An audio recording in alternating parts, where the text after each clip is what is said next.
এদেশের মুসলমানেরা মন্দির পাহারা দিয়েছে, মুসলমানেরা হিন্দুদের বাড়ি ঘর পাহারা দিয়েছে, এই কথা বলে না কেন? কিছু মানুষ দুর্বিসন্ধি করে এই সংখ্যাগুরু এই নাম তৈরি করে রাজনৈতিক ফায়দা শুধু লুটেছে। এটা আর সামনে হতে দেওয়া হবে না, সেই পরিস্থিতি অলরেডি বাংলাদেশে তৈরি হয়ে গেছে। আমি কলেজের অধ্যাপক, উনি শঙ্কর শিকদার, বললাম যে স্যার আপনাকে আমি জোর করি না, আপনি আমাদের ধর্মীয় গ্রন্থ একটু বুঝে শুনে পড়বেন, বাংলাটা আপনাকে দেয়, ইংরেজিটা দেয়, যে ভাষায় পারেন আপনি পড়েন। উনি মাত্র 3 মাস বুঝে শুনে পড়েছেন কোরআনে কারিমের বাংলা অর্থটা, যেহেতু বিসিএস ক্যাডার তো জ্ঞানী মানুষ। 3 মাস পরে দেখি নিজের থেকে মুসলমান হয়ে গেছে।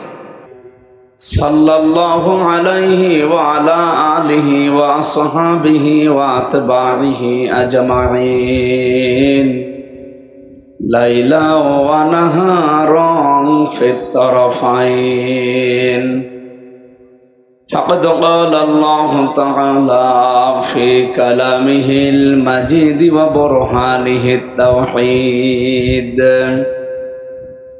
أعوذ بالله من الشيطان الرجيم بسم الله الرحمن الرحيم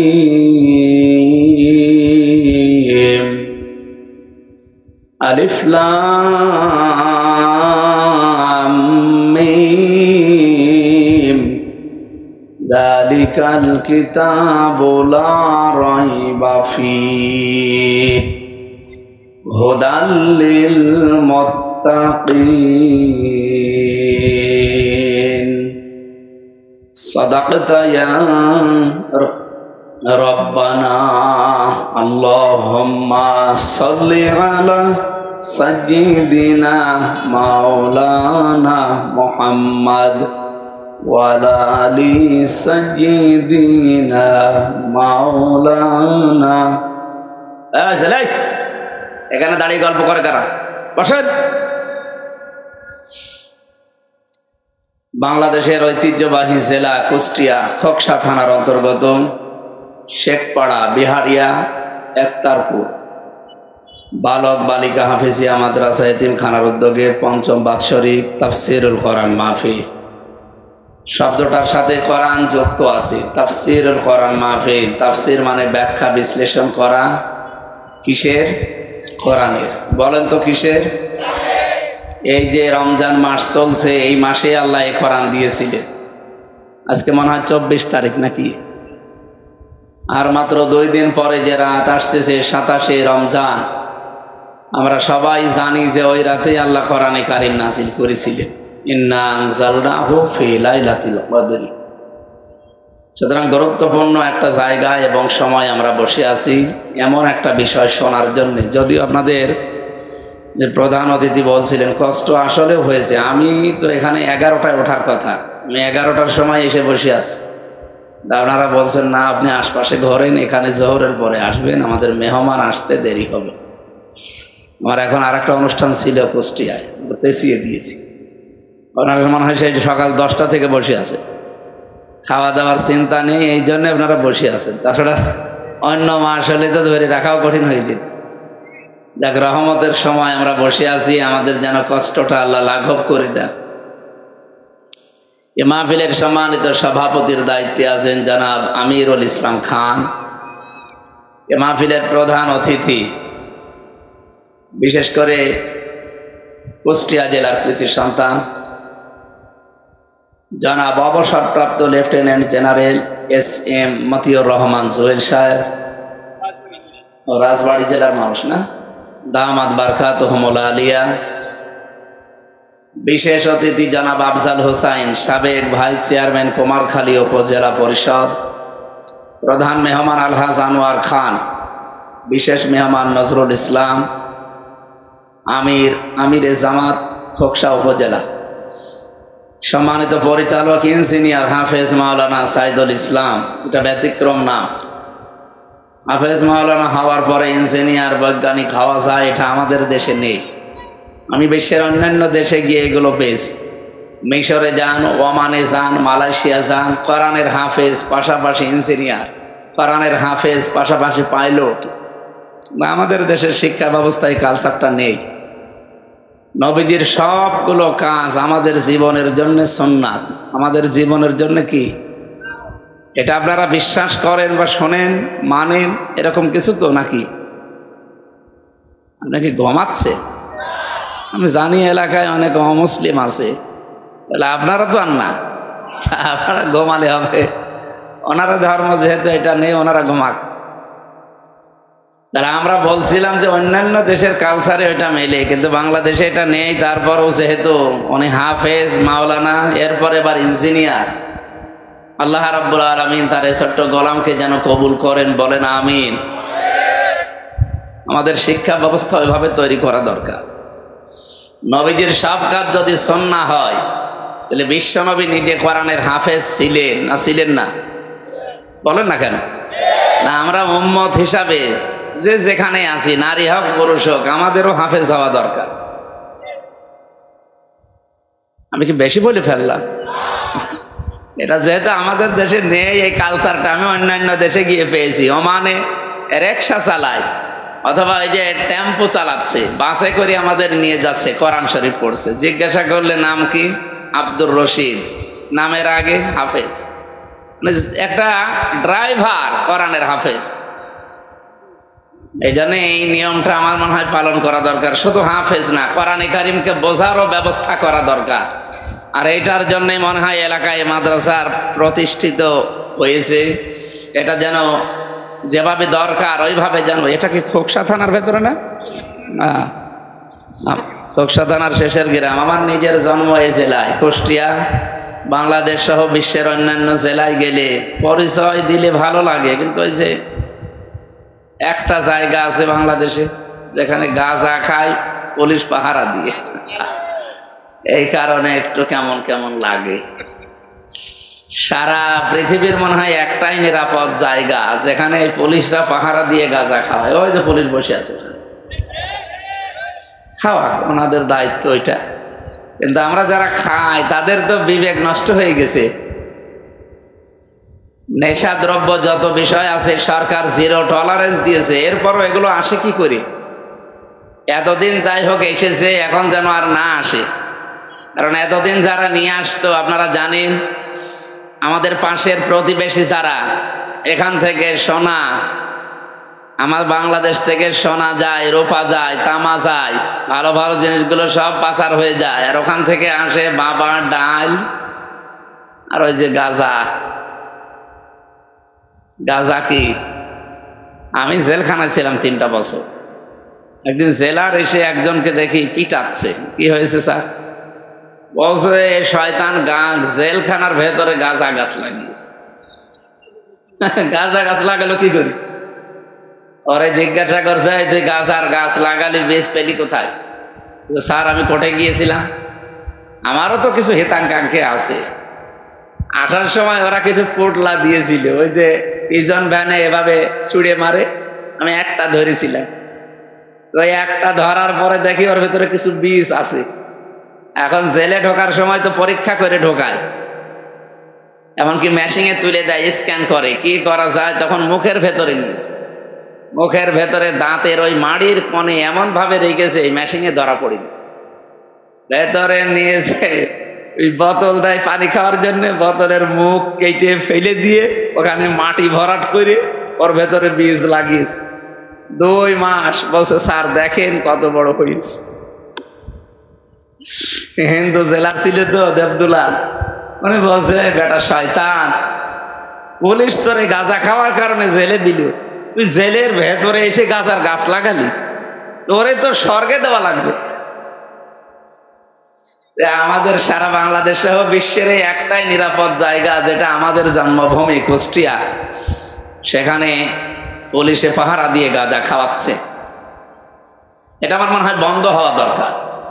বাংলাদেশে যেহেতু অনেক কিছু সংস্কার চলছে, এইটাও সংস্কার করে এখানে আল্লাহর ওলি যদি উনি হয়ে থাকে, ওনার কবরটা সংরক্ষণ করে রাখেন।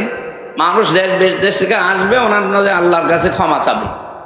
কি কথা বলেন? এখানে নবীজির মতো দামি কবর পৃথিবীতে আছে? তো ওনার কবরে এভাবে কি গাঁজা খায় কেউ? সুতরাং এইগুলো ইসলাম নয়। ইসলামের নাম নিয়ে যদিও তারা করে, আল্লাহ রাব্বুল আলামিন আমার এই দেশকে, আমার এই জাতিকে যেন রক্ষা করেন, বলেন আমিন। আমরা জানি আজকের প্রধান অতিথি যিনি আছেন এখানে, মতিউর রহমান জুয়েল সাহেব, উনি আমাদের বাংলাদেশে এখন যিনি সেনা প্রধান আছে, এই জায়গায় ওনার থাকার কথা ছিল, কিন্তু কপালে নেই। জালেমদের দুর্বিসন্ধির কারণে ওই জায়গায় যেতে পারেননি। আল্লাহ রাব্বুল আলামিন তাকে দুনিয়া আখিরাতে যেন আরো বড় মর্যাদা দান করে। আমি তো বাস্তবতা শুনেছি এবং জানি উনি আমাদের এখন বাংলাদেশের সেনা প্রধান থাকার কথা। তো কপালটা মনে হয় আলহামদুলিল্লাহ। মঞ্চে বসা যারা, বিশেষ করে আমার এই পরিচিত ভাই সাইদুল ইসলাম আসাদ, সাইদ ভাই সহ সামনে বসা মুসলমান ভাইরা, পর্দার আড়ালের সম্মানিতা মা এবং বোনেরা, আমি আসার সময় শুনছিলাম এলাকায় অমুসলিম বেশি, হিন্দু ভাইরা আশপাশে অনেক গ্রামে আছে, তারা অন্য যারা এসেছেন অন্য ধর্মের তাদেরকে ওয়েলকাম জানাচ্ছি। কালকে আজকের এই অনুষ্ঠান শুধু মুসলমানদের জন্য না, এটা মুসলমানদের জন্যে না, মানুষের জন্য। যেহেতু আপনারা মানুষ, আশপাশে যদি এসে থাকেন আপনাদেরকে ওয়েলকাম জানাচ্ছি, আসেন। কোরআনে কারীম এটা যেহেতু সবার জন্যে, পৃথিবীর অন্যান্য ধর্মগ্রন্থের মতো না এটা, যে তাদের ধর্মীয় গুরু ঠাকুর পুরোহিত ছাড়া কেউ পড়তে পারবে না, না, কোরআন শরীফ সবার জন্য ওপেন। আপনি এর কাছে আসবেন, যদি মানুষের মন নিয়ে আসেন, আল্লাহর কসম আপনাকে আল্লাহ হেদায়েত দিয়ে দেবে। এই এখানে কথা বলা যাবে না, বল বসে বসে বলা যাবে, ঠিক আছে, যান যান যান। মানে 3 ঘন্টা বসে আছে, একজন মারা গেছে, তারপরেও ছেড়ে দিলাম, যান। সম্মানিত কুষ্টিয়াবাসী বা রাজবাড়িবাসী, আমরা 2 জেলার, যেহেতু বর্ডার 2 জেলার মানুষ এখানে আছি। আমরা কথা বলছিলাম সেদিন যশোরে এক কলেজের অধ্যাপক, বিসিএস ক্যাডার, ওনারে বললাম যে স্যার আপনি অন্য ধর্মের মানুষ, হিন্দু, আপনাকে আমি মুসলমান হতে বলছি না, আর আমাদের ধর্মে জোর জবরদস্তি বাড়াবাড়ি নেই। যদি এটা থাকতো আপনাকে আমরা পিটিয়ে মুসলমান বানিয়ে ফেলতাম, কারণ আমাদের দেশে 96% আমরা মুসলমান, আর অন্য জাতি আছে মাত্র 4%। আমরা যদি বাড়াবাড়ি করি, জবরদস্তি করি, কেউ এই দেশে অন্য ধর্মে থাকতে পারবে? পিটিয়ে মুসলমান বানিয়ে ফেলবো না? কিন্তু আমাদের ধর্মে ওইটা নেই, লা ইকরাহা ফিদ্দীন। আমাদের ধর্মে বাড়াবাড়ি আছে, জবরদস্তি আছে না, লা ইকরাহা ফিদ্দীন, লাকুম দীনুকুম ওয়ালিয়া দীন। আপনার ধর্ম আপনি পালন করেন, আমারটা আমি পালন করব, কিন্তু বাধা দেওয়া যাবে না। এই বাধা দেওয়ার সংস্কৃতি এতদিন ছিল। সামনে যদি এদেশে ইসলাম আসে, এই দেশে আর কোনো ধর্মের মানুষের অধিকার নিয়ে ছিনিমিনি খেলা হবে না, খেলতে দেওয়া হবে না। আলাকাদ কাররামনা বানি আদম, আমি বনি আদম সন্তানকে সম্মান দিয়েছি। আল্লাহ কি বলেছেন যে আমি মুসলমানকে সম্মান দিয়েছি? এই জন্য অন্য ধর্মের যারা আছেন ভয় পাবেন না, চিন্তায়ও থাকবেন না। আপনারা এই মুসলিম দেশে আমানত আমাদের কাছে, আমরা যতটুকু নিরাপদ তার চাইতে 100 গুণ বেশি নিরাপদে থাকবেন আপনারা। এতদিন জুজুর ভয় দেখিয়েছিল, ওই ভয়টা এখন কেটে যাবে ইনশাআল্লাহ।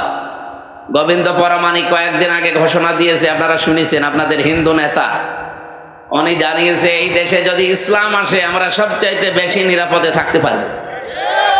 কারণ এটা আগস্টের 5 তারিখের পরে অলরেডি প্রমাণ হয়ে গেছে। এদেশের মুসলমানেরা মন্দির পাহারা দিয়েছে, মুসলমানেরা হিন্দুদের বাড়ি ঘর পাহারা দিয়েছে। এই কথা বলে না কেন? কিছু মানুষ দুর্বিসন্ধি করে এই সংখ্যালঘু, সংখ্যাগুরু এই নাম তৈরি করে রাজনৈতিক ফায়দা শুধু লুটেছে। এটা আর সামনে হতে দেওয়া হবে না, সেই পরিস্থিতি অলরেডি বাংলাদেশে তৈরি হয়ে গেছে। আমি কলেজের অধ্যাপক, উনি শঙ্কর শিকদার, বললাম যে স্যার আপনাকে আমি জোর করি না, আপনি আমাদের ধর্মীয় গ্রন্থ একটু বুঝে শুনে পড়বেন। বাংলাটা আপনাকে দেয়, ইংরেজিটা দেয়, যে ভাষায় পারেন আপনি পড়েন। উনি মাত্র 3 মাস বুঝে শুনে পড়েছেন কোরআনে কারিমের বাংলা অর্থটা, যেহেতু বিসিএস ক্যাডার তো জ্ঞানী মানুষ। 3 মাস পরে দেখি নিজের থেকে মুসলমান হয়ে গেছে। এই জন্য অন্য ধর্মের যারা আছেন আপনাদেরকেও কোরআন শোনার জন্য আহ্বান জানাচ্ছি, ওয়েলকাম করছি। হাত্তা ইয়াসমা কালাম আল্লাহ সুম্মা আবলিগহু মা'মানা। আল্লাহ তাআলা বলেন, যখন মানুষ কোরআন শুনতে আসবে, যদি অমুসলিমও আসে, নিরাপদে শোনার ব্যবস্থা করে দেবেন, এবং শোনা হয়ে গেলে তারা যেন নিরাপদে বাড়ি যেতে পারে, এই ব্যবস্থাও করা লাগবে। এই নির্দেশ কার? যেন আজকের এই অনুষ্ঠান শুধু মুসলমানদের, আরো জোরে বলেন, হাদা বায়ানুল লিন্নাস। আল্লাহ বলেন এটা মানুষের জন্য বায়ান। সুতরাং আমরা মানুষ পদবাচ্চে যারা বিবেচিত, আজকে যারা এখানে এসেছি, যেহেতু কষ্ট অনেক বেশি হয়ে গেছে আপনাদের, আর ঘন্টা খানিক কষ্ট করা যাবে না? এত খাওয়া দাওয়া নেই, এই জন্যে। খাওয়া দাওয়া থাকলে আমি শেষ করে দিতাম। রমজানে এখানে যারা আছে অন্য ধর্মের মানুষ বাদ দিয়ে সবাই রোজা আছে না নেই? রোজা নেই কারা? হাত তোলেন তো। একজন, ঠিক আছে, অসুস্থ হতে পারে, অসুবিধা নেই। সবার যে রোজা রাখা লাগবে তা না। ফামান কানা মিনকুম মারিদান আও আলা সাফারিন ফাইদ্দাতুম মিন আইয়ামিন উখর। কেউ যদি অসুস্থ থাকে, সফরে থাকে, তার জন্য রোজা এ সময় না করে অন্য সময় করে দিলেও আদায় হয়ে যাবে, ওনাদের অবস্থা যদি ওই রকম হয়। কিন্তু যদি আপনি ধোঁকা দেন, ফামান শাহিদা মিনকুম আশ-শাহরা ফালিয়াসুমহু, তোমাদের ভেতরে কেউ যদি রোজার মাস পায়, মাস্ট বি, সে যেন অবশ্যই রোজা রাখে। এ নির্দেশ কার? সুতরাং ওনাদের অবস্থা ওনারা জানে। যদি সুস্থ থাকার পরও রোজা না রাখেন, রমজানে মুসলমান দিনের বেলা হালাল খাবার খেলে ওটা হারাম। এই কথা বললেন না? আপনারা যদি এই অবস্থা থাকেন, সামনে 11 মাস বাকি আছে, যে কোনো সময় 30টা রোজা আপনাকে করা লাগবে। রোজা কোনো মাফ, নামাজ মাফ আছে? মাফ নেই মানে? মেয়েদের যে শরীর খারাপ হয় 3 দিন 5 দিন 7 দিন, মাসে 10 দিন, এই সময় যদি নামাজ না পড়ে, পরবর্তীতে আবার ওই নামাজ কাজা করা লাগে না। ওদের নামাজ জীবনের মতো ওই 10 দিন মাফ। কিন্তু রোজা, এটা যদি এই 3 দিন 5 দিন 7 দিন করতে না পারেন, আপনার জন্য কিন্তু মাফ নেই। বাকি 11 মাসের ভেতরে এই যে কয়টা রোজা নষ্ট হবে, ভাঙ্গা পড়বে, আপনাকে মাস্ট বি করে দেওয়া লাগবে। কত বড় গুরুত্বপূর্ণ জিনিস দেখেছেন আল্লাহর বিধান। যারা রাখতে পারেন না অবশ্যই কিন্তু রেখে দিয়েন, নাই তো আপনি কিন্তু জবাব দিতে পারবেন না। 2017 সাল, ইউশোনারি ওসামি, একজন জাপানের বিজ্ঞানী, উনি চিকিৎসা বিজ্ঞানের উপরে নোবেল পেয়েছে, স্বাস্থ্য নিয়ে গবেষণা করে। ওনার যে গবেষণা অটোফেজি, আপনারা হয়তো নাম শুনতে পারেন। উনি চিন্তা করলেন, এই যে একাধারে মানুষ খাবার খায়, মানুষের শরীরে প্রায় 2 কোটি কোষ আছে, কোষ যেগুলো রক্তকে কন্ট্রোল করছে। প্রায় 5.5 কেজি রক্ত আমাদের শরীরে প্রবাহমান, 226 কিলোমিটার বেগে রক্তগুলো মাথা থেকে পা পর্যন্ত প্রবাহিত হচ্ছে। এগুলোকে রিফাইন করার জন্য যেগুলো গুরুত্বপূর্ণ ভূমিকা পালন করে তার নাম কোষ। তার নাম কি? এগুলো কয়টা? 2 কোটির উপরে আল্লাহ বানিয়ে দিয়েছে। একাধারে মানুষ যখন খাবার খেতেই থাকে, তখন ওই কোষ পাশে আরো কিছু বৃদ্ধি হতে থাকে অতিরিক্ত। এই যে এখানে ফসল আপনারা লাগিয়েছে, এটা মনে হয় রসুন না পেঁয়াজ? এ পেঁয়াজ আসল যেটা, ওর পাশে আগাছা নেই? এ কথা বলছে না কেন? পেঁয়াজে আপনি সার দেন তাও হতে চায় না, আর আগাছা যত কাটেন আরো বাড়ে। আগাছা পরগাছার জ্বর বেশি না কম? ফসলের চাইতেও বেশি। এখন যেহেতু কোষগুলো আল্লাহর তৈরি করা, বাকি যেগুলো বৃদ্ধি হয় ওগুলোর জোর তুমি এত বেশি বেড়ে যায় যে আসল জিনিস নষ্ট হয়ে যায়। উনি চিন্তা করলেন এই কোষগুলো তো ক্ষতিকারক। শরীরের ভেতরে রক্তে প্রায় 5 প্রকার ক্যান্সার হয় আর 2 প্রকার টিউমার হয়। এই অতিরিক্ত কোষগুলোর দ্বারা মানুষের ভেতরে 2টা ক্ষতির সম্ভাবনা সবচাইতে বেশি। একটা হচ্ছে হয় তার ক্যান্সার হবে রক্তে, অথবা টিউমার হবে। এই রোগ থেকে তো মানবতাকে বাঁচানো লাগবে, মানব জাতিকে। চিন্তা ভাবনা করে উনি এই অটোফেজি আবিষ্কার করেছিলেন। আমরা যেটাকে সিয়াম বা রোজা বলে ডাকি। উনি দিলেন যে 29 দিন থেকে 30 দিন যদি কেউ দিনের বেলায় 12 থেকে 14 ঘন্টা না খেয়ে থাকতে পারে, আল্লাহর তৈরি করা আসল কোষগুলো তখন ক্ষুধার্ত হয়ে যায়, তখন খাবার পায় না, ওই আশপাশে অতিরিক্ত বৃদ্ধি হওয়া কোষগুলো তখন খেতে আরম্ভ করে। 29-30 দিনে খেতে খেতে আপনাকে একেবারে সাবাড় করে সুস্থ করে দেয়। তখন ক্যান্সার এবং টিউমার থেকে আপনি বাঁচতে পারেন। চিন্তা করলেন এই তথ্যটা ধর্মীয় কোনো গ্রন্থে আছে কিনা দেখি। 257টা রাষ্ট্র আছে পৃথিবীতে, 4500 ধর্মের লোক আছে দুনিয়ায়। যে যে ধর্ম পালন করে, প্রত্যেক ধর্মে আলাদা আলাদা ধর্মীয় গ্রন্থ আছে। আমরা যেমন মুসলিম, আমাদের ধর্মীয় গ্রন্থের নাম কি বলেন বলেন? এরকম নাম করা 27টা ধর্মীয় গ্রন্থ এক জায়গায় করে মিলিয়েছেন, দেখি এই তথ্য পাওয়া যায় কিনা। সর্বশেষ তিনি পেয়েছেন কোরআনে কারীম, মুসলমানদের ধর্মীয় কিতাব, সূরা বাকারা 184 নম্বর আয়াতের শেষের অংশে আল্লাহ রাব্বুল আলামিন বলেন, ওয়ান তাসুমু খায়রুল লাকুম ইন কুনতুম তা'লামুন। তোমরা যদি রোজা রাখতে পারো, সিয়াম সাধনা আসতে পারো, তাহলে তোমাদের জন্য ভালো হবে, উপকার হবে। এই যে খায়রুল লাকুমের ব্যাখ্যা তিনি দিয়েছেন যে কি উপকার হয়, এখানে 27টা কারণ তিনি দিয়েছেন। আমি তো আর বিজ্ঞানী না যে আপনাদের ওইগুলো বোঝাবো, আমি তাফসীর করার জন্য বুঝেছি, একটা ইঙ্গিত দিলাম শুধু, যে রমজানুল মোবারকে যারা রোজা রাখেননি তারা নিজেরই ক্ষতি করছে। যারা রেখেছেন রোজা, অনেকে বলে হুজুর আমার গ্যাস, আমি থাকতে পারি না। এটা একটা ডাহা মিথ্যা কথা। রোজা রাখলে গ্যাস আরো ভালো হয়। যারা বলে আমার ডায়াবেটিস, আমি রাখতে পারি না, আরে ভাই ডায়াবেটিস আপনার কি আমার চাইতে বেশি? আমি জেলখানায় 3টা বছর যেহেতু ফাঁসির কন্ডেম সেলের ভেতরে ছিলাম, 24 ঘন্টা তালা লাগানো, মানসিক একটা টেনশন, এরপরে যোগাযোগ বিচ্ছিন্ন, এ কারণে আমার ডায়াবেটিস হয়ে গেছে। আমার ডায়াবেটিস অনেক ছিল 27, অথচ রোজা রেখে এই কয়দিনে মাপ দিয়ে দেখলাম 8 নেমে এসেছে। কোথায় 27, কোথায় 8, অথচ কিছু খায়ও নি। এই জন্য আল্লাহ যে জানিয়েছেন রোজা রাখলে তোমাদের জন্য ভালো হবে, উপকার হবে, তোমরা সুস্থ থাকতে পারবে। পৃথিবীর অন্যান্য নবীদের দিকে তাকান, যেই নবী যত বেশি এই রোজার মতো বিধানটা পালন করেছে, সেই লোকটা তত বেশি সুস্থ ছিল। এই পৃথিবীতে সবচাইতে সুস্থ মানুষের তালিকায় আপনি নাম পাবেন হযরত নূহ আলাইহিস সালামের। কার? আপনারা কি ঘুমিয়ে গেছে? জবান খুলে বলেন, কোন নবীর নাম বললাম? নূহ আলাইহিস সালাম। হযরত নূহ আলাইহিস সালাম বছরে মাত্র 2টা দিন বাদ দিয়ে 363 দিনে তিনি রোজা রাখতেন। এই জন্য পৃথিবীতে আপনি তালিকা দেখবেন, সবচেয়ে বেশি সুস্থ মানুষের তালিকায় উনি ছিলেন। তাহলে রোজা রাখলে মানুষ যদি দুর্বল হয়, অসুস্থ হয়, রোগী হয়, উনি অসুস্থ হয়ে যেতেন না? এই জন্য রোজা রাখবেন, আপনি সুস্থ থাকতে পারেন, অনেক কিছু থেকে আল্লাহ আপনাকে বাঁচিয়ে দেবেন। 2 নম্বরের তালিকা পেয়েছে হযরত দাউদ নবী। তিনি একদিন পর একদিন রোজা রাখতেন, বছরে তিনি 6 মাস রোজায় রাখতেন। আমাদের যেহেতু ওই রকম 1 বছর 6 মাস না, মাত্র 1 মাস। কয় মাস? টিউমার থেকে, ক্যান্সার থেকে নিজের শরীরকে বাঁচাতে চাইলে রোজার বিকল্প কোনো বিধান এখন আর পৃথিবীতে নেই। কারণ প্রত্যেকটি জিনিস রেফাইন করার জন্য একটু জিনিসপত্র লাগে, তেল মোবিল দেওয়া লাগে, বিশ্রাম দেওয়া লাগে মেশিনের। আমাদের শরীরে যেগুলো 5 পত্র কাজ করছে, এর বিশ্রাম দেওয়া লাগবে না? আপনি ছাগলের মতো খেয়ে যাবে, বিশ্রাম পাবেন কোথায়?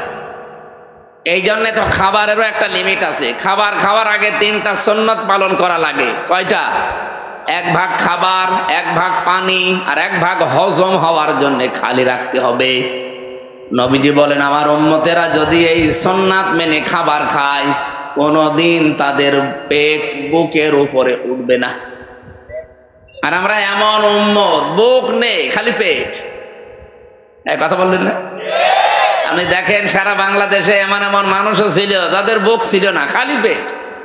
পেটের ভেতরে শুধু খাবার পাবেন না, ব্রিজ, কালভার্ট, কাবিখার, গম, চাল, সব। এমন এমন পেট হয়তো তাদের, আমি কয়েকজনের দেখেছি, আখেরি ভড়ি। মেয়েরা ওদের পেট দেখে লজ্জা পায়। আল্লাহ, ছেলে মেয়ে হয় আমাদের আর পেট হয় এর।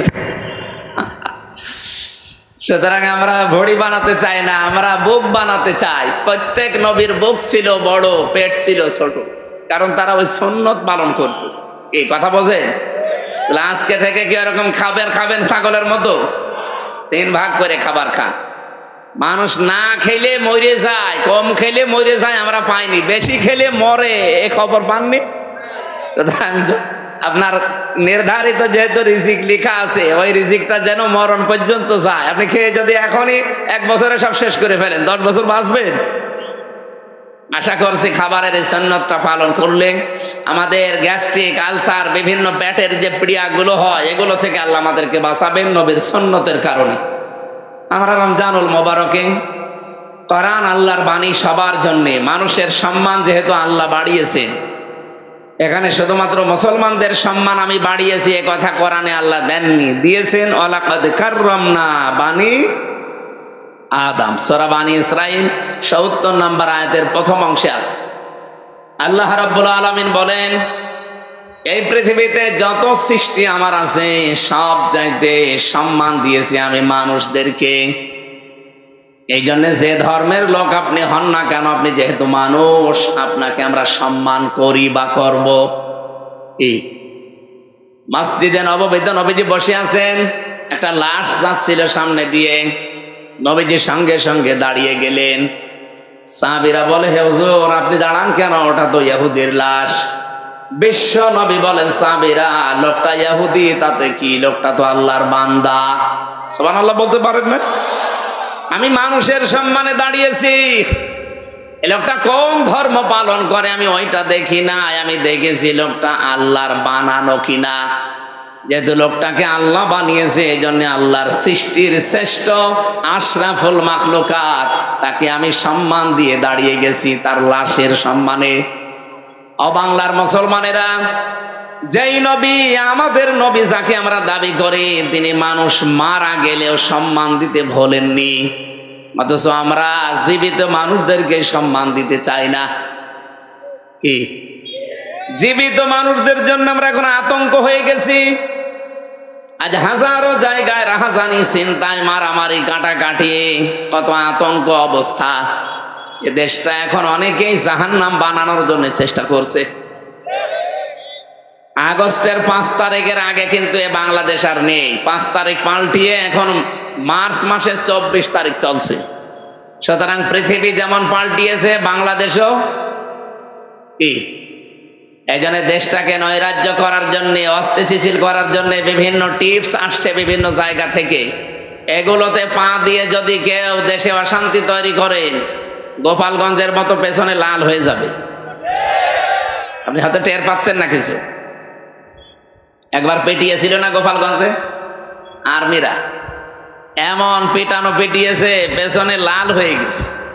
ওই সময় শুনতাম গোপালগঞ্জ থেকে ঢাকায় কেউ যদি আসে, বসে আসলে নেয় 300 টাকা, আর দাঁড়িয়ে আসলে 1000 টাকা। কারণ বসে আসবে কি করি, আমরা যেন এরকম ফাঁদে আর কেউ পা না দে। যারা পালিয়েছে এ মানুষগুলো আবার ফিরে আসবে, এই ধান্দায় আছেন আপনারা। পৃথিবীর ইতিহাস পাল্টিয়ে যাবে না? এই পৃথিবী থেকে 610 বছর আগে পাল্টিয়ে এই বাংলা এর পাশে কলকাতা থেকে পালিয়েছে লক্ষণ সেন, আজও ফিরে এসেছে আর আসবে। ও উনি বলছেন আসবে, ও মানে দাদা হয়। ও পাগলই তো এই কথা বলবে, তাছাড়া তো বলার কথা না। আশরাফ ঘানি পালিয়েছে, এসেছে। বাশার আল আসাদ পালিয়েছে, এসেছে। এই কথা বলে না কেন? আমাদের যেটা পালিয়েছে আসবে না। সুতরাং ও গুড়ে বালি, চিন্তা ভাবনা বাদ দেন। দেশটাকে যারা স্বাধীন করেছে তারা যেন সুন্দর করে গড়তে পারে। এদেশের ছাত্র জনতা মিলে আল্লাহ রাব্বুল আলামিন সোনার বাংলাকে সোনার বাংলা যেন বানিয়ে দেন। আমি কয়েকদিন আগে মালয়েশিয়া ছিলাম, প্রায় 10-11 দিন এসেছি, 2-3 দিন এসেছি। মালয়েশিয়া, সিঙ্গাপুর, থাইল্যান্ড, এই দেশগুলো এত পরিষ্কার, অথচ 54 বছরে আমরা তাদের উপরে যেতে পারতাম। মালয়েশিয়া 2004 সাল থেকে এই যে মাত্র 21 বছরে কোথায় চলে গেছে। বাংলাদেশের সাথে প্রায় 5 ডবল বড় দেশটা, 3 কোটি মানুষ মাত্র বাস করে। বাংলাদেশের মানুষই ওখানে আছে 20 লাখ। এই দেশটা এই জায়গায় গেল কি করে? একটাই মাত্র কারণ আমি যা পেয়েছি, আইনের শাসন আছে আর দুর্নীতি নেই। তারা আপনাদের মতো টাকা পাচার করে না। এ বাংলাদেশও দাঁড়িয়ে যেত 54 বছর লাগতো না। বাংলাদেশ 5 বছরে দাঁড়িয়ে যায় যদি শুধু টাকা পাচার বন্ধ হয়। দুর্নীতিটা যদি বন্ধ হয়ে যেত দেশে, যে যেখানে যার আইন আছে ওই আইন ফলো করছে, ঠিক ওই দেশটা দাঁড়িয়ে গেছে। আমার আল্লাহর কোরআনে আল্লাহ যে আইনগুলো দিয়েছিলেন, এগুলো যদি আজ দেশে কায়েম থাকতো, আর আইনের শাসন যদি প্রতিষ্ঠিত থাকতো, এ দেশটা কবে বাংলাদেশটা পৃথিবীর মানচিত্রে দাঁড়িয়ে যেত। কিন্তু আমরা পারি নাই, খালি মেগা প্রকল্প দিয়েছি আর মেগা ডাকাতি করেছি। এই কথা বললেন না? আপনি দেখেছেন এই রূপপুর পাবনা, এখান থেকে একজন মানুষ মাত্র, আমি নাম নিলাম না, ৭৬,০০০ কোটি টাকা একজন মানুষ নিয়েছে। একটা দরবেশ ছিল দেশে, মাথার চুল থেকে পা পর্যন্ত পুরাটা সাদা, ৩৬,০০০ কোটি টাকা চুরি করেছে। এইভাবে যদি এতগুলো টাকা কেউ চুরি করে, দেশটা দাঁড়াবে কি করি? এই জন্য আমরা চাচ্ছি এমন ভাবে দেশটাকে দাঁড় করাতে যেন চুরি বন্ধ হয়। বলেন বলেন। আর চুরি বন্ধ হওয়ার জন্য যে আইন লাগবে, ওই আইনটা আল্লাহ কোরআনে ১৫০০ বছর আগে দিয়েছেন। আস-সারিকু ওয়াস-সারিকাতু ফাকতাউ আইদিয়াহুমা। আল্লাহ বলেন, চোর পুরুষ হোক নারী হোক, যদি সাক্ষ্য প্রমাণে ধরা পড়ে ওর হাত কেটে দাও। এই আইনটা যদি সে ৭১ সালে বাংলাদেশের সংবিধানে কায়েম করে দিতে পারতাম, সংসদে যদি জারি থাকতো, এই দেশে কত মানুষের হাত যে এভাবে ঝুলে থাকতো। এই কথা বললেন না? এই মানুষগুলোই বাংলাদেশের মানুষকে বোঝায় যেটা বর্বর আইন। আল্লাহর এই আইনকে তারা কি বলে? বর্বর আইন বলে। এই দেশে একজন বলেছিল, তিনি মারা গেছেন, সরঞ্জিত সেনগুপ্ত বাবু বলেছিল, মুসলমানদের কোরআনের এই আইনটা সূরা মায়েদার ৩৮ নম্বর আয়াত, এটা একটা বর্বর আইন। বলেন নাউজুবিল্লাহ। কেন বলেছিল? কালো বিড়াল ধরা পড়েছিল। কারণ ওনার হাত ওই সময় থাকার কথা, যদি এই আয়াতটা সংসদে থাকতো। এক কথা বলেন না কেন? আমার ছোট দাদা সৌদিতে থাকে, উনি আমারে বলছিল, হামজা, আমি অজুখানায় দেখে একটা মোবাইল ঘড়ি পড়ে আছে। চিন্তা করলাম কেউ তো নিচ্ছে না, আশপাশে তাকিয়ে দেখলাম কেউ নেই, তুলে নিলাম। কিন্তু মনের ভেতরে ভয়, যদি কেউ ধরে ফেলে সিসি ক্যামেরা দিয়ে, তাহলে তো আমার কি কাটা যাবে? বলেন না কেন? আর দেশে গেলে মানুষ বলবে হাজী সাহেব চোর। এই ভয়ে তাড়াতাড়ি করে যেখানে হারানো জিনিস জমা দেয় ওই জায়গায় জমা দিলাম। ওনারা জিজ্ঞাসা করলাম, ভাই এই জিনিসের দাম কেমন হবে? উনি আমারে বলছে, ইয়াহাজি ওল হজ্জা তাইনা বিলা দোকা। হাজি দেশ কোথায়? উনি বলছে, যে তুমি বাংলাদেশ। আমি বাংলাদেশ থেকে এসেছি। এই জিনিসের দাম কেমন বলেন? উনি বলছে, আপনার বাংলাদেশের টাকার যে মান, ওই টাকা অনুযায়ী এই মোবাইল, এই ঘড়িটা, এই ঘড়ির দাম এখন কমপক্ষে ৭২,০০০ টাকা। উনি বলছে, ৭২,০০০ টাকার ঘড়ি পড়ে আছে, কেউ নিচ্ছে না, বাংলাদেশে থাকবে? ৭২ পয়সা থাকে না। আমার এক দুষ্টু বন্ধু ছিল ভার্সিটিতে, এত দুষ্টু, ও ঢাকায় যাচ্ছে একটা নর্মাল প্রসেস করে, হঠাৎ ওর পেটে গন্ডগোল। ওই সিরাজগঞ্জের গোল চত্বরে গাড়ি থামবে, বনপাড়া নাটোরে পার হওয়ার পরে ড্রাইভারকে বলছে, ভাই গাড়ি থামান, আমি নেমে যাবো। ড্রাইভার বলছে, না, এ গাড়ি থামবে না, তোমার যদি বেশি অসুবিধা হয় তো পেছনে বসে বসে আল্লাহ আল্লাহ করো। বলছে, পেটে আমার গন্ডগোলে কি আল্লাহ আল্লাহ থামে? পেছনে যেয়ে দেখছে সিটের পকেটে ওই যে পলিথিন থাকে বমি করার জন্য, ওইটা নিয়েছে দুইটা, 2 সিটের মাঝে বসে ওই কাজ করেছে। চিন্তা করে আমার তো বদনাম হয়ে যাবে।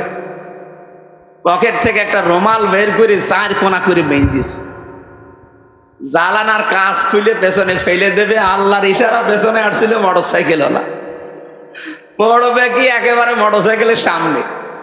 মোটরসাইকেল ওলা চিন্তা করছে, একেবারে সাদা রুমাল ধবধবে, পাশ থেকে পড়ে গেল কি গো? এ রুমাল যখন নতুন, ভেতরে জিনিসও মনে হয় নতুনই হবে। ও বলছে, দেখলাম রাস্তায় ওই লোকটা তুলে নিল কাজ দিয়ে, আমি তাকিয়ে আছি।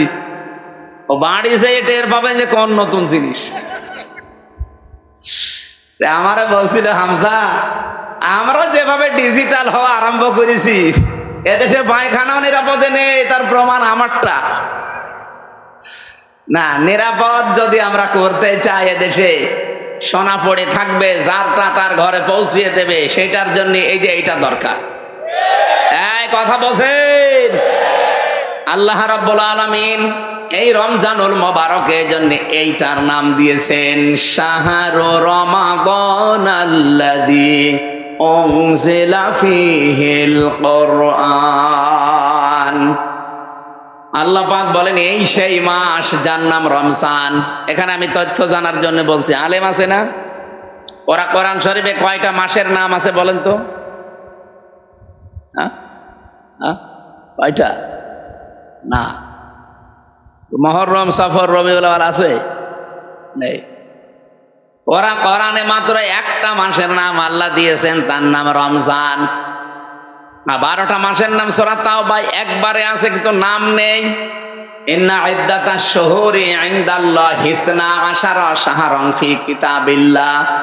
আল্লাহ বলেন আমার কিতাবে আমি লিপিবদ্ধ করেছিলাম 12টা মাসের নাম, কিন্তু কি কি এটা আর বলেন নাই। একটা মাসের নাম শুধু কোরআনে আল্লাহ দিয়েছেন, নাম কি? আরো জোরে বলেন। রমজান শব্দের শাব্দিক অর্থ হচ্ছে জ্বালিয়ে দেওয়া, পুড়িয়ে দেওয়া, শেষ করা, মিটিয়ে ফেলা। প্রায় 33টা অর্থ আছে। রমজান অলরেডি এখন চলছে। কি জ্বালিয়ে দিতে এসেছে রমজান? আমাদের অপরাধ, আমাদের পাপ, আমাদের গোনা, আমাদের অহংকার, আমাদের আমিত্ব। সুতরাং অহংকার যাদের আছে তাদের অহংকারে রমজানে যেন জেলে পুড়ে শেষ হয়ে যায়। কথা বলে না কেন? রমজান আসার পরও যদি আপনি অহংকার থেকে মুক্ত হতে না পারেন, আপনি মরণের আগে আর সোজা হবেন না। আপনার ভেতরে আমিত্ব আছে, আমি কি হনুরে, হনুমান হয়ে গেছেন। এইটা আপনার ভেতর থেকে রমজান আসার পরও যদি দূর না হয়, আপনি বিশ্বাস করে নিতে পারেন যে আপনি মরণের আগে আর সোজা হবেন না। আপনার ভেতরে শয়তানি যে কাজ কারবার গুলো উকি মারে, শয়তান তো এখন বাধা আছে, এরপরও আপনার দ্বারা শয়তানের কাজ কারবার হয়। শয়তানের কাজ কি?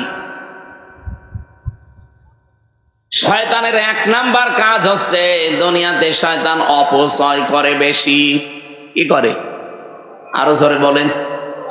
আপনার জীবনে অপচয় আছে? এই যে বিড়ি খাওয়া, এটা অপচয় না? কোন লাভ আছে বিড়ি খেলে আপনি বলেন তো? অনেকে বলে হয়তো টেনশন। আরে শয়তান, বিড়ি খেলে আরো টেনশন বাড়ে। কারণ আপনার একটাই খাবার দুনিয়াতে আছে যার গায়ে লেখা থাকে আমাকে খাবেন না। তার নাম কি? আমাকে খেলে কি হয়? তারপরও মানুষ খায়। বিস্কিটের নামে যদি লেখা থাকে শরীরের ওপরে, গায়ের ওপরে, প্যাকেটের ওপরে যে আমাকে খাবেন না, খেলেই ক্যান্সার হবে, কেউ কিনবে? বিস্কুট কিনতে রাজি না, কোন খাদ্য দ্রব্য কিনতে মানুষ রাজি না যদি লেখা থাকে যে আমাকে খেলেই ক্যান্সার হবে। শুধু একটা খাবার কিনে, কি? এই এলাকায় বিড়ি খায় কি আমি জানি না, যদি খান ছেড়ে দিন। এটার দ্বারা কি লাভ আছে আপনার? আরো ক্ষতি। একদিকে নিজের আসল টাকা আপনি আগুন দিয়ে পুড়িয়ে ছাই করে দিলেন। কথা বলেন না কেন? টেনশন দূর করার জন্য বিড়ি খান, টেনশন আরো বাড়ে, আপনার কলিজা নষ্ট হয়ে যাচ্ছে। যদি একবার ক্যান্সার শরীরে বাসা বাঁধে, 14 বংশ বিক্রি করে একটা ঔষধের পয়সা হবে না। সুতরাং এই মহামারী এবং ভয়ঙ্কর এই মারাত্মক রাস্তায় যেন আমরা কেউ পা না দেই। যারা খান আজকে থেকে আল্লাহকে ভয় করে ছেড়ে দেবেন। কারা কারা ছেড়ে দেবেন হাত তোলেন তো? এই একজন বিড়ি খায়, ঠিক আছে। এই এলাকা তো অনেক ভালো দেখছি, হিন্দু হলেও ভালো আছে। আমার ভাইরা, শয়তানের 1 নাম্বার কাজ আমরা বলছিলাম অপচয় করা। ইন্নাল মুবাদ্দিরিনা কানু ইখওয়ানাশ শায়াতিন। অবশ্যই যারা অপচয় করে এরা আর মানুষ থাকে না, এরা শয়তানের ভাই হয়ে যায়। বলেন নাউজুবিল্লাহ। ও কুষ্টিয়া রাজবাড়িবাসী, ভালো করে শোনেন। পৃথিবীতে যত গোনা আছে, যত অপরাধ আছে, সে জেনার মতো গোনা হোক, মানুষ হত্যা করার মতো অপরাধ হোক, কিন্তু আল্লাহ কোনো অপরাধীকে বলেন নাই শয়তানের ভাই। শুধু একটা অপরাধীকে আল্লাহ বলেছেন শয়তানের ভাই, সেটা হচ্ছে যারা, বলেন বলেন, আরো জোরে বলেন। এই যে কত যুবক মানুষ আছে তারা অপচয় করে চোখের। চোখের অপচয় কি? এই যে মোবাইলে, কম্পিউটারে, ল্যাপটপে এমন এমন দৃশ্য দেখে যেটা চোখের অপচয়। না, এরকম দৃশ্য এলাকায় হয় না? কত মানুষ নিজের যৌবনকে নষ্ট করে ফেলছে এই সমস্ত উল্টা পাল্টা সিরিয়াল দেখে। সুতরাং আজকে থেকে অপচয় রোধ করা লাগবে। কথা বলছেন? যেটা নিজের সামনাসামনি মানুষ দেখলে আপনি লজ্জা পান, আর নিজে নিজে দেখলে আনন্দ পান, এইটা থেকে বিরত থাকা লাগবে। এই মোবাইলে মানুষের এমন এমন দৃশ্য তৈরি করা আছে যেটা নিজে দেখলে আনন্দ পায় আর অন্য দেখলে লজ্জা পায়, শরম পায়। এমন দৃশ্য মোবাইলে নেই? যার আছে এখন ডিলিট করেন, নাই তো আমি কিন্তু একজনের মোবাইল চাইবো। নেন, করেন করেন, তাড়াতাড়ি এক্ষণে ডিলিট করা লাগবে। যেটা নিজে দেখলে আনন্দ পান, ভালো লাগে, অন্য দেখলে লজ্জা লাগে, এইটাই হারাম। এক্ষণে এটা ডিলিট করেন আল্লাহর ভয়ে। দেখেন তো কেউ ডিলিট করছে কিনা। এমন একজনের মোবাইল এখান থেকে আমি চাবো না, লজ্জায় পড়ে যাবেন, তাড়াতাড়ি করেন। আমার এর ভেতরে বিশ্ববিদ্যালয় স্যারদের প্রায় 1000 লেকচার আছে। আমার স্যারদের লেকচার ছাড়া এখানে আর কিছু নেই। আর আপনার মোবাইলে তো শুধু কিরণমালা আর কটকটি। আশা করছি এটা ছেড়ে দেবেন ভাই। রমজান এসে যদি আপনি এই অপচয়গুলো বন্ধ করতে না পারেন, তা আপনি আবার কবে ভালো হবেন? আপনার কি গ্যারান্টি আছে যে কি একেবারে সেই 41 সাল পর্যন্ত আপনি বেঁচে থাকবেন? অনেকে তো ধারণা ছিল যে আমি যাই করি বেঁচে থাকবো, মনে আছে আজরাইলের সাথে কন্ট্যাক্ট নিয়েছে। তাছাড়া এই গ্যারান্টি সে দেয় কি করে যে আমার ভীষণ মিশন 41 সাল? 1 সেকেন্ডের যেখানে আমাদের গ্যারান্টি নেই, আর মানুষ দেয় কত সাল? আপনি কি কিছু বুঝলেন নাকি আন্দাজে? ঠিক আছে, অপচয় বন্ধ করা লাগবে। শরীরের অপচয়, সময়ের অপচয়, মন মানসিকতার অপচয় হচ্ছে আমাদের। অপচয় যেখানে, এ কাজটা মানুষের না, কার? শয়তানের। বলেন কার? 2 নম্বরে শয়তানের কাজ হচ্ছে অশ্লীলতা তৈরি করা। জান্নাত থেকে আদম আর হাওয়াকে শয়তান বের করে দেবে, উদ্দেশ্য শয়তানের ছিল না।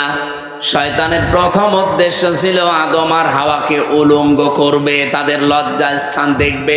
বলেন নাউজুবিল্লাহ। সুতরাং আজ যারা যৌনতা ছড়াতে ভালোবাসেন, নিজের গোপন অঙ্গগুলো মানুষকে দেখে আনন্দ পান, ভালো লাগে, আপনার শান্তি লাগে, আপনি বুঝবেন আপনি আর মানুষ নেই, আপনাকে শয়তান দখল করে ফেলেছে।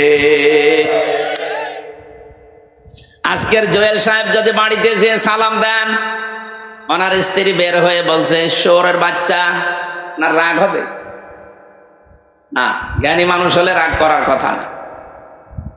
চিন্তা করবে আমার শিক্ষিতা বউ, একটা ধার্মিক মেয়ে, ভালো বংশের মেয়ে আমি বিয়ে করলাম, কোনোদিন আমার মুখের ওপরে চোখ তুলে কথা বলে না বউ, আর আজকে আমি ভালো বুঝে সালাম দিলাম আর আমারে গালি দেয়, তাও খারাপ গালি, শুকুরের বাচ্চা বলে। অবশ্যই আমার বউরে জিনে ধরেছে। কিসে ধরেছে? কারণ স্বাভাবিক নেই। স্বাভাবিক থাকলে তো মুখের ওপরে চোখ তুলে কথা বলা সম্ভব না, আর গালি দেয়। আপনি রমজান পেয়েছেন, কোরআন পেয়েছেন, অশ্লীলতা যদি ছাড়তে না পারেন, আপনি বিশ্বাস করেন আপনি কিন্তু আর মানুষ নেই, শয়তান আপনাকে দখল করে নিয়েছে। এখন আপনি নিজেই শয়তান হয়ে গেছেন। কারণ শয়তানের কাজ অশ্লীলতা ছড়ানো, যৌনতা ছড়ানো। এই কথা বলেন না কেন? যারা নিজের বউ, মেয়ে, বেটার বউ, বোন, মা, এদের সুন্দরী চেহারাকে মানুষকে দেখিয়ে শান্তি পান, আপনি সত্যি বিশ্বাস করেন আপনি দাজ্জুস, আপনি শয়তান। একটু সুন্দর হলে আরো সুন্দর করে সাজায়, বিউটি পার্লারে নিয়ে সাজিয়ে মোটরসাইকেলে নিয়ে যায় খোকসায়, মানুষকে দেখায় যে জিনিস আমার আছে। জিনিস আপনার আছে, আমি কি করব? বলেন, আপনার জিনিস আপনি দেখবেন। এই কথা বলেন না কেন? এই কাজ বন্ধ হওয়া লাগবে ভাই। রমজান এসেছে আমাদেরকে সংযমী করার জন্য, পরিবর্তনের জন্য। এই সমস্ত পরিবর্তনগুলো যদি 11 মাস আপনি পরিবর্তনের সিস্টেম নিতে না পারেন, তো রমজান এসেই যাবে, রমজান চলে যাবে, আপনার কিছুই হবে না। কি কিছু হবে না? হবে না। শয়তানের আরো কাজ আছে। শয়তান হচ্ছে অহংকারী।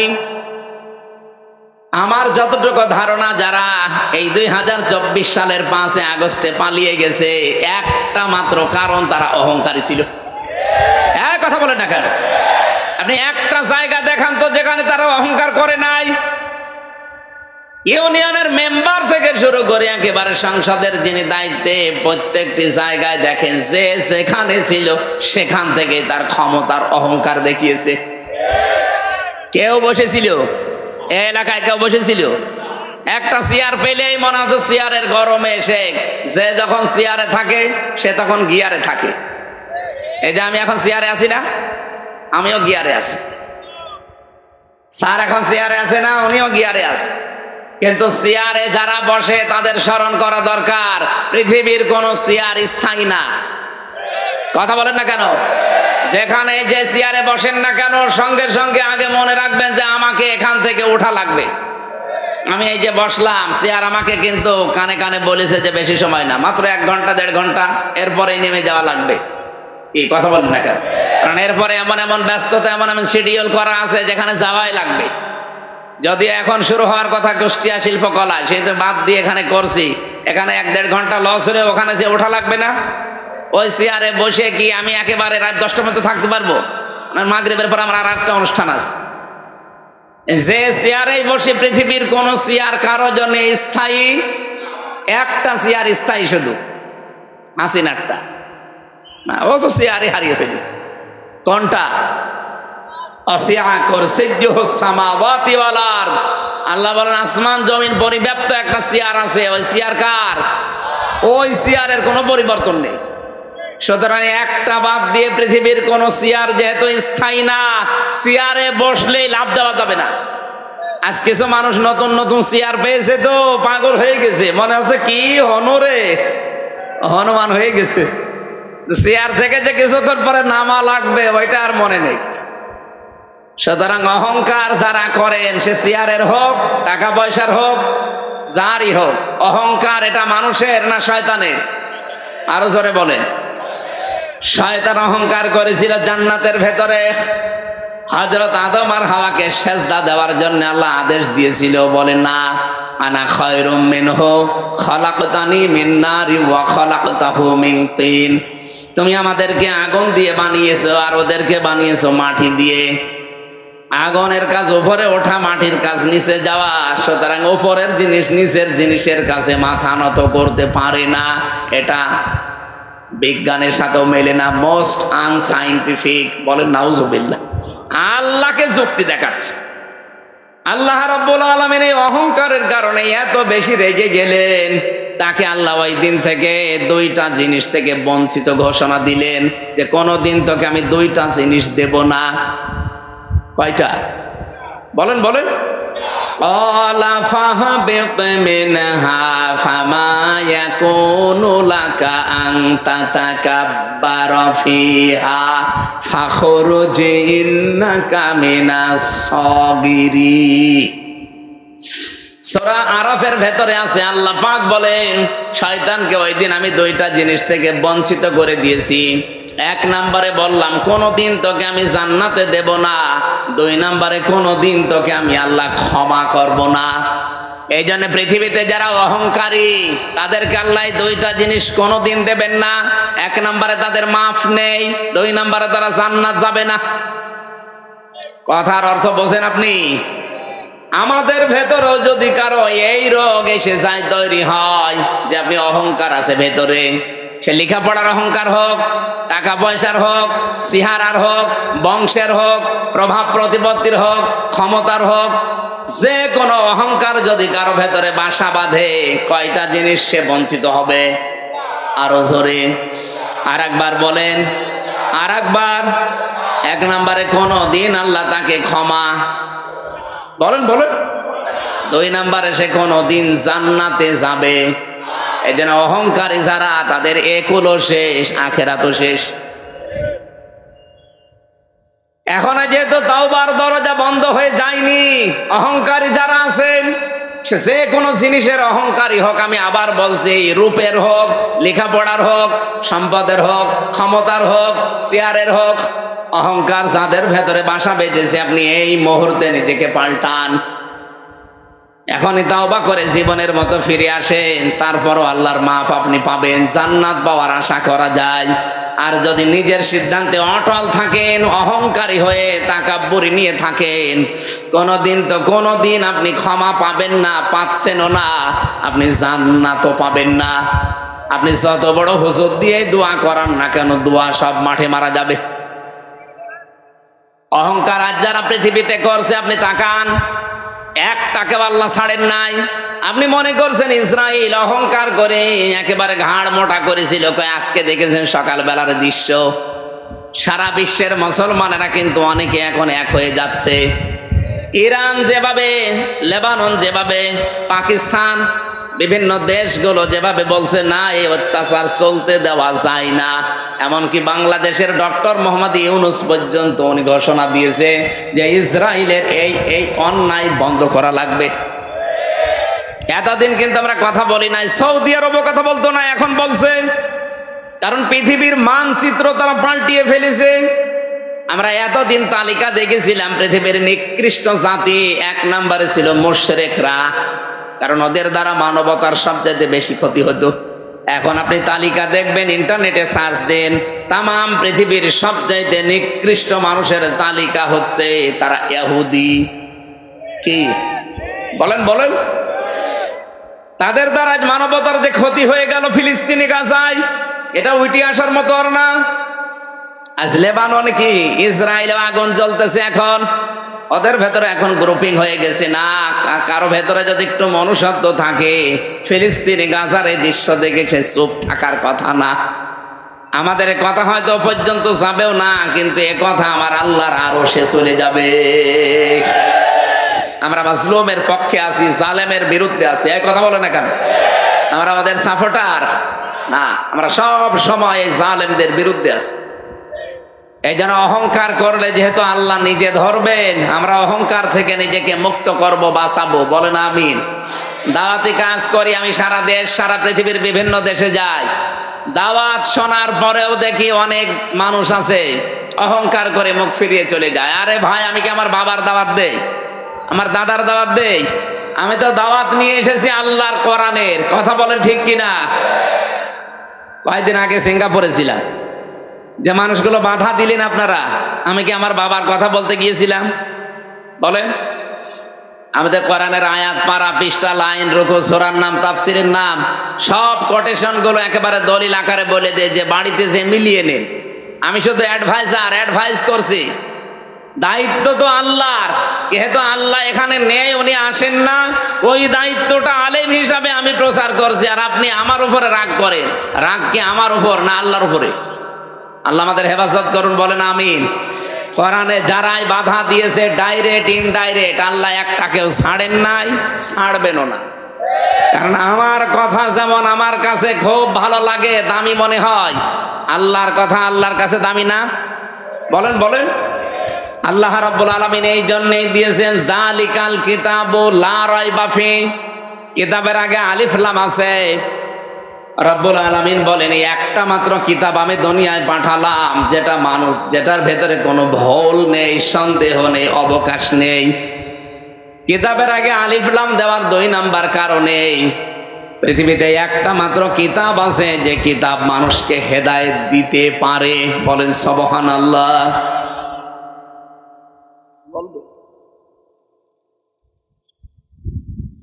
রমজানুল মুবারকে যেহেতু কোরআন আল্লাহ নাযিল করেছেন নির্ভুল, নির্ভেজাল, অথেন্টিক, ভুল তো দূরের কথা, সন্দেহের অবকাশও আপনি পাবেন না।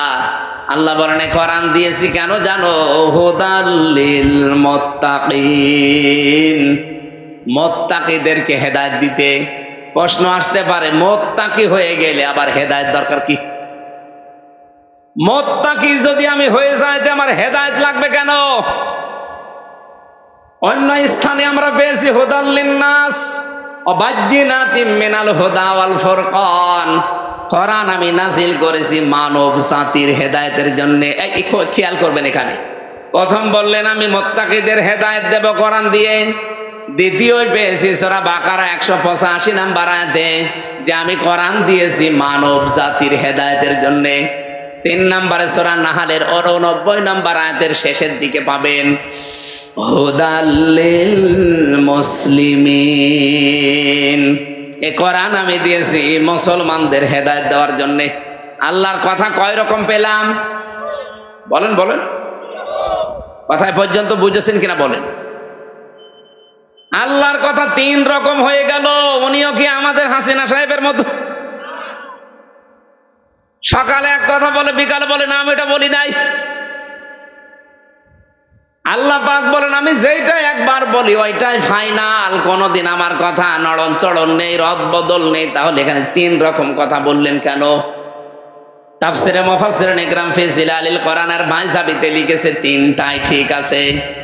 1 নম্বরে পৃথিবীতে মানব জাতির জন্য আল্লাহ পাক হেদায়েতের জন্য কোরআন দিয়েছেন।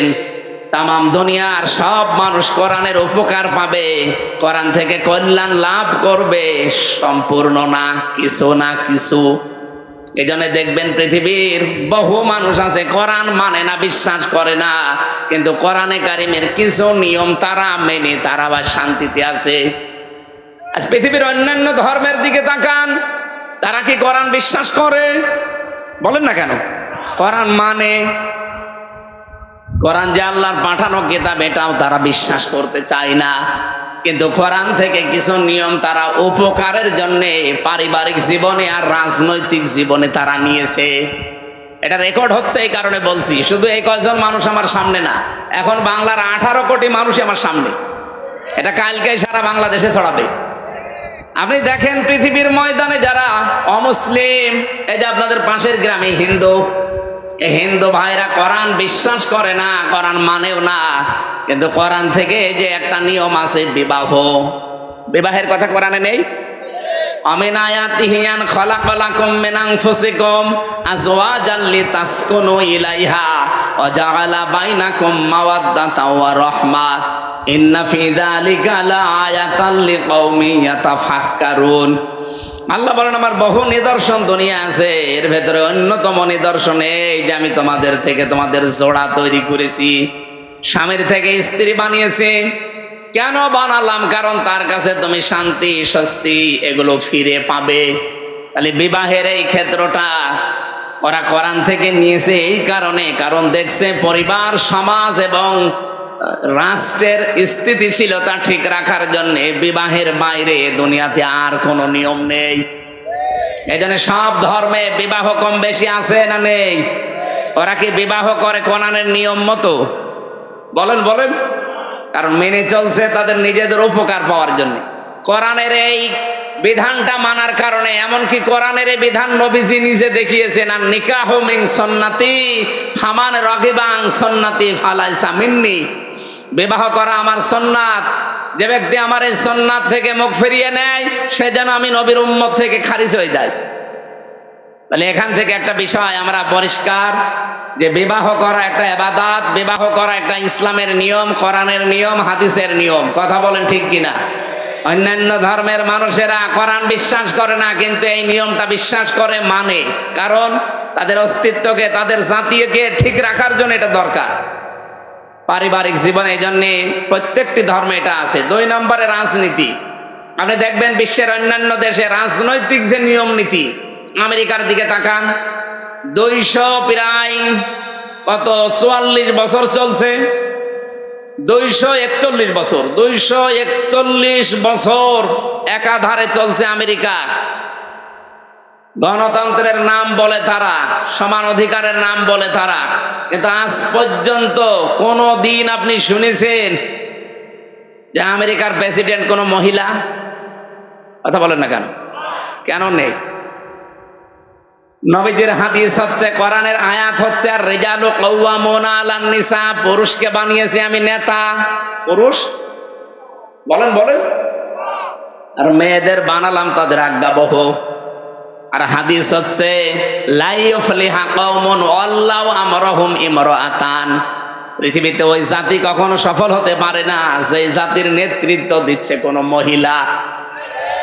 ওরা নবীর কথা বিশ্বাস করে না, কোরআন বিশ্বাস করে না, কিন্তু কোরআনের এই নবীর এই নিয়মটা ওরা মানে। এজন্য আজ পর্যন্ত 241 বছর পার হয়ে চলে যাচ্ছে, কোনদিন ওরা আমেরিকায় মেয়ে লোককে প্রধানমন্ত্রী বানায়নি। এক কথা বলেন না কেন? ওরা জাতে মাতাল হলো তাহলে ঠিক আছে, কারণ জানে সফল হতে হইলে মেয়েদেরকে সামনে দেওয়া যাবে না। কিন্তু আমরা জাতেও মাতাল তালেও মাতাল। এই কথা বলেন না কেন? এই 54 বছরে দেশটা স্বাধীন করেছে কি দেশ চালিয়েছে পুরুষ মানুষ বেশি না মহিলা? নবীর এই হাদিস যদি আপনি না মানেন সফল হতে পারবেন? ওরা মেনে নিয়েছে। দেখেন ট্রাম্পের মতো একটা মানুষকে প্রধানমন্ত্রী বানিয়েছে, কমলা হ্যারিসের মতো এত বড় শিক্ষিতা মেয়েকে তারা দায়িত্ব দেয়নি, কারণ জানে মুহাম্মদ রাসূলুল্লাহর কথা ওরা বিশ্বাস করে না, মানেও না, কিন্তু বাস্তবে দেখেছেন চুরি চুরি করে মানতেছে। কারণ জানে যে মেয়েরা আসলে উলট পালট হয়ে যাবে, এ দেশের অস্তিত্ব আর থাকবে না। কারণ মেয়ে লোকের বুদ্ধি যতই হোক পুরুষের অর্ধেক। কি কথা বলে না কেন?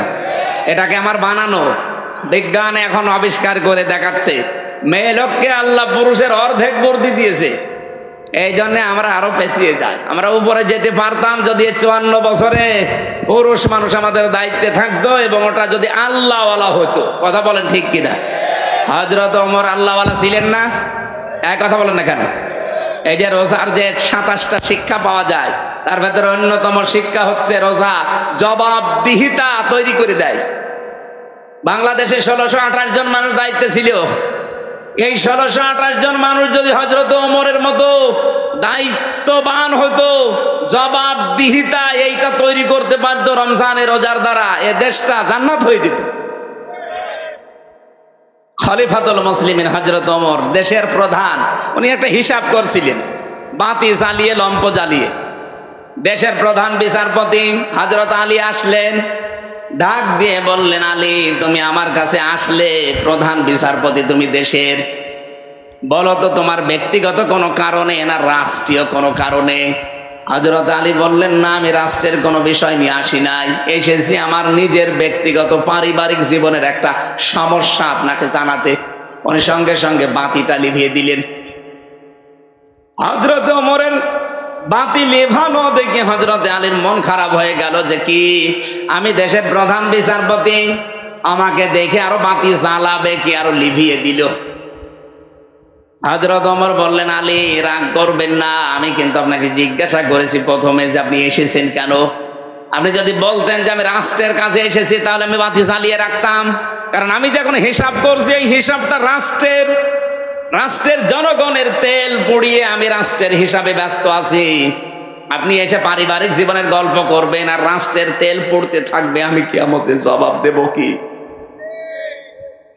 হযরতে আলী বলেন, কথাটা শোনার পরে আগে যে রাগ হয়েছিল এখন যেন শ্রদ্ধা ভক্তি আমার আরো 100 গুণ বেড়ে গেল। যে মানুষ এত সেনসিটিভ থাকতে পারে, এত সেন্সিয়ার থাকতে পারে নিজের দায়িত্ব সম্পর্কে, যে একজন প্রধান বিচারপতি এসেছে দেশের, তার সাথেও গল্প করতে রাজি না রাষ্ট্রের সম্পদ নষ্ট করি। বাংলাদেশে যদি এরকম মানুষ আমরা 1628 জন পেতাম, এ দেশটা মিনি জান্নাত হয়ে যেত। রমজান কিন্তু ওইটা শিক্ষা দেওয়ার জন্য এসেছি, কিন্তু ওই রকম মানুষকে আমরা 54 বছরে পেয়েছি না? মানে মাওলানা মতিউর রহমান নিজামী রহমতুল্লাহ আলাইহি মন্ত্রণালয় চালিয়েছে বাংলাদেশে, দুইটা মন্ত্রী চালিয়েছে উনি নিজে। দায়িত্ব পালন করার পরে 36 টাকা বেশি ছিল, টাকাটা রাষ্ট্রের কোষাগারে ফেরত দিয়েছে। নেই মানে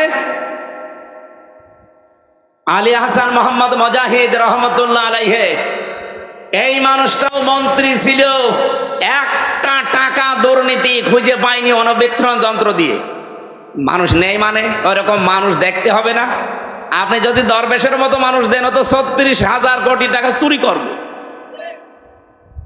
একজনের শুনলাম 620টা বাড়ি ভূমি মন্ত্রীর, কিন্তু বাড়িতে একটাও এখন থাকতে পারেন না। কানাডায় বাড়ি বানিয়েছেন, মালয়েশিয়া বাড়ি বানিয়েছেন, সিঙ্গাপুরে, যেখানে যেখানে গেলাম দেখি হোটেলে উঠেছে, ওই সাহেব পাড়া বেগম পাড়ায় ওঠে না।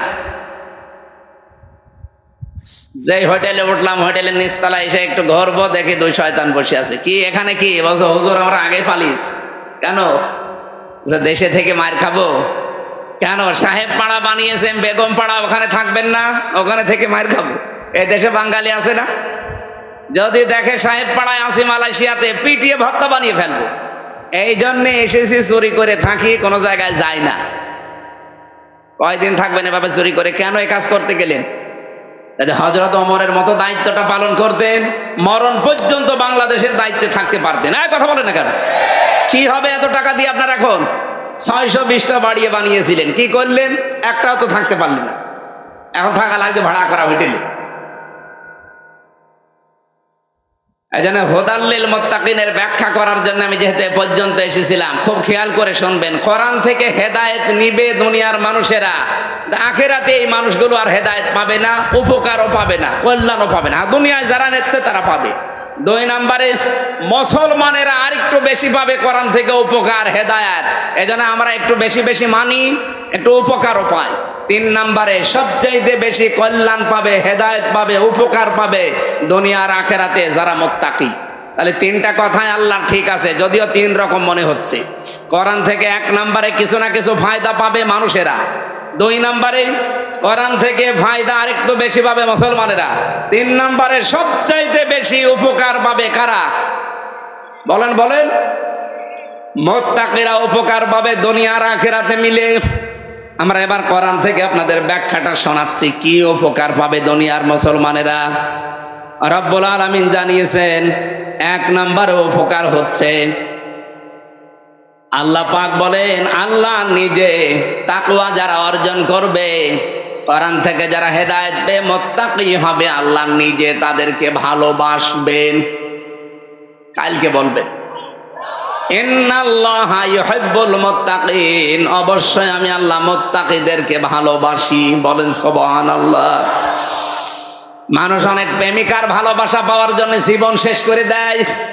কি এই যে 14ই ফেব্রুয়ারি 1 বছর ধরে ধরে টাকা গোছায় যে 14ই ফেব্রুয়ারি প্রেমিকাকে ফুল কিনে দেবে ভালোবাসা দিবসে। এখানে যারা মুরব্বী তারা তো এসব বসবেন না, যুবক মানুষ টের পায়। কি আনন্দ, আবেগ, আগ্রহ নিয়ে ফুল কিনে নিয়ে দাঁড়িয়ে থাকে সকিনার জন্য। একটা মানুষের ভালোবাসা পাওয়ার জন্য যদি এত শ্রম দেওয়া লাগে, কষ্ট করা লাগে, আল্লাহ বলেন যদি মুত্তাকি হতে পারো আমি আল্লাহ নিজে তোমাদেরকে ভালোবাসবো। সুবহানাল্লাহ বলতে পারেন নাই? 2 নম্বরে আমি পেয়েছি সূরা বাকারা, ওয়া'লামু আন্নাল্লাহা মা'আল মুত্তাকিন। আল্লাহ পাক বলেন আমি নিজে মুত্তাকিদের সঙ্গে থাকবো। বলেন সুবহানাল্লাহ। শুধু ভালোবাসবো তা না, আমি নিজে তাদের সঙ্গী হয়ে যাব। 3 নম্বরে কোন মানুষ যদি তাকওয়া অর্জন করে, মুত্তাকি হতে পারে, যত রকমের চক্রান্ত আছে দুনিয়াতে তার বিরুদ্ধে, ওই চক্রান্তকে আল্লাহ নিজে নস্যাৎ করে দেবেন। বলেন সুবহানাল্লাহ। ইসলামে দেশে যারা অ্যাক্টিভ ভাবে মেনে চলে, তাদের উপরে যত ষড়যন্ত্রের খড়গ হস্ত, যত রকমের দুর্বিসন্ধি হয়, চক্রান্ত হয়, সবগুলো থেকে তার নিজের বাঁচা সম্ভব না। বাঁচায় কে? বলেন বলেন। এই 15.5 বছরে ইসলামের অস্তিত্ব থাকার কথা ছিল না, যত রকমের ষড়যন্ত্র আরম্ভ হয়েছিল। বাঁচিয়ে রেখেছেন কে বলেন তো? 4 নম্বরে পেয়েছি মুত্তাকি যারা হবে তাদের আমল আল্লাহ নিজেই কবুল করে নেবেন। ইন্নামা ইয়াতাকাব্বালুল্লাহু মিনাল মুত্তাকিন। সূরা মায়েদা 27 নম্বর আয়াতের শেষের দিকে আছে। আমি দলিলগুলো লম্বা করছি না, কারণ আমার অনুষ্ঠানটা ধরা লাগবে। এখানে আমার 11টায় ওঠার কথা, সেখানে অনেক সময় হয়ে গেছে। 5 নম্বরে রিজিকের দরজা আল্লাহ খুলে দেবে। এটা সূরা আরাফের 96 নম্বর আয়াতের প্রথম অংশে আছে। 6 নম্বরে তাকে পেরেশানি থেকে আল্লাহ মুক্তি দান করবেন। সূরা তালাকের 2 নম্বর আয়াতে আছে। 7 নম্বরে তার জীবনের যত কাজ আছে আমার আল্লাহ সব কাজ সহজ করে দেবেন। সূরা তালাকের 4 নম্বর আয়াতে আছে। 8 নম্বরে আল্লাহ পাক বলেন কোন মানুষ যদি তাকওয়া অর্জন করতে পারে, ওর পেছনের যত গুনাহ ছিল সব আল্লাহ মাফ করে দেবে। সূরা আনফালের 29 নম্বর আয়াতের মাঝের অংশে আছে। 9 নম্বরে জান্নাতুন নাঈম, আমার আল্লাহ তাকে দান করবেন। সূরা কলমে ইন্না লিল মুত্তাকিনা ইনদা রাব্বিহিম জান্নাতিন নাঈম 34 নম্বর আয়াত। এরকম 9টা আছে কোরআনে, আর হাদিসে আছে 27টা। আর এই তাকওয়া যদি কেউ অর্জন করতে চায়, তাকে দুনিয়ায় 4টা কাজ মাস্ট বি করা লাগবে। কয়টা বলেন বলেন? 1 নম্বর আল খাউফু মিনাল জালিল, আল্লাহকে যেভাবে না দেখে বিশ্বাস করেন, না দেখে ওইভাবে ভয় করা লাগবে। 2 নম্বরে আল আমালু বিত-তানসিল, কোরআনের আমল দুনিয়ায় করা লাগবে। কিসের আমল? কোন বাবা কি করেছে, কোন দাদা কি করেছে ওই আমল না, কিসের আমল? কোরআনের। 4 নম্বরে 3 নম্বরে আল কিনায়াতু বিল কলিল, অল্পে তুষ্ট থাকার মন বানানো লাগবে। এইটা আমাদের নেই। যত আসে আরো বেশি চাই, যত আসে আরো বেশি চাই না। যতটুকু আল্লাহ আপনাকে দিয়েছে মনে করবেন এর চাইতে বেশি হলো আপনার ক্ষতি, এর চাইতে কম হলো আপনার ক্ষতি। সুতরাং অল্পে তুষ্ট থাকার এই মন তৈরি করা, এটা তাকওয়া। মুত্তাকি মানুষদের 3 নম্বরে গুণ। 4 নম্বরে ওয়াল ইস্তিদালু লিয়াউমির রহি, আখিরাতের পুঁজি তৈরির জন্য সচেষ্ট হওয়া। এই যে 4টা এই কাজগুলো দুনিয়ায় যারা করবে, এই মানুষগুলোকে আমার আল্লাহ তাকওয়া দান করবে। তাকওয়া হলে লোকটা হবে মুত্তাকি। মুত্তাকির জন্য এই 9টা পুরস্কার দুনিয়ায়, আর আখিরাতে কয়টা? 27টা। বলেন কয়টা? যেহেতু আমরা সময় আর পাচ্ছি না, মাত্র 10 মিনিট আছে, আমার ওই অনুষ্ঠানটা ধরা লাগবে। আমি আজকের মতো শেষ করে দিচ্ছি। আগামী থেকে সময়টা মেনটেন করবেন। আজকে শুধু স্যারের কারণে আমি আর কিছু বলতে পারলাম না। আমি চলে যেতাম 11টা এসেই চলে যেতাম, আপনারা খালি বললেন স্যার আসছে আসছে আসছে, 4টা ঘন্টা আমার কেটে গেল। আগামী থেকে আবার আসবো এই জেলা, এই যে পাশে খোকসা, ওই আব্দুল্লাহ হুজুরের ওই জায়গার নাম কি, শিমুলিয়া, আমলাবাড়ি। আবার শিমুলিয়া একটা মাহফিল নিয়েছি, শিমুলিয়া, ওখানে আসবো ইনশাল্লাহ রাতের বেলা। রাত আমার যেখানেই মাহফিল পাবেন, রাত 8:30 থেকে 9টায় উঠবো, 10:30 11টায় মাহফিল শেষ করে দেবো। আমরা সাবজেক্ট আকারে কথা বলবো, বিভিন্ন জায়গায় দেখা হবে ইনশাল্লাহ। আল্লাহুম্মা আমিন। লা ইলাহা ইল্লা আনতা সুবহানাক ইন্নী কুনতু মিনাজ জালিমিন।